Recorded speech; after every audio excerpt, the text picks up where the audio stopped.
parce que il fallait quelqu'un qui représente Samuel dans cette audience en permanence. Pour vos parents, c'était une épreuve insurmontable, mais vous-même, au début, vous avez craint de ne pas pouvoir supporter d'être dans la même salle, dans la même pièce que les accusés? Oui, c'est forcément impressionnant. Enfin, c'est quand même des gens qui, de près ou de loin, ont conduit à l'assassinat de mon frère. Donc, oui, j'avais peur. Après, au bout de cette semaine, évidemment, j'ai avancé.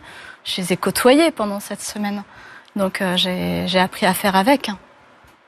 Parfois être choqué de leur attitude, et notamment la contestation violente de ce qui leur est reproché? Oui, parce qu'en fait, j'attendais quand même des réponses, comme toutes les parties civiles. Enfin, mes parents attendaient des réponses, en fait.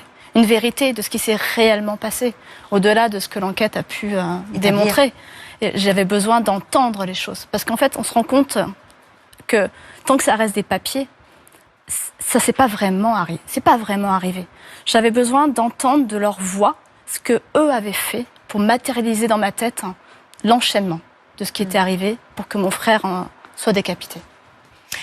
Brahim Chichnaz, le père de la collégienne qui a menti, est apparu tout au long de ce procès, prostré, éteint, comme écrasé. C'est ce qu'a dit son conseil. Il a dit regretter infiniment avoir cru sa fille, avoir conscience d'avoir commis l'irréparable. Il vous a même demandé pardon.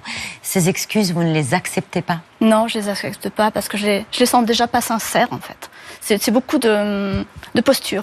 C'est une posture pour moi toujours une posture de victime, en fait. C'est la preuve, il a commencé le procès en disant qu'il était lui aussi victime de terrorisme. Et une posture de victime, quand on est accusé dans ce genre de procès, c'est insoutenable pour la famille. Et oui, sa fille a menti. Le début, c'est un mensonge de sa fille. Par contre, il faut quand même pas oublier que c'était un adulte, comme tous les autres accusés, et qu'ils ont fait le choix. Il a fait le choix de faire cette vidéo. Il a fait le choix d'envoyer ces messages WhatsApp à des milliers et des milliers de personnes. Non, moi je n'accuse pas directement. Enfin, évidemment, sa fille a menti.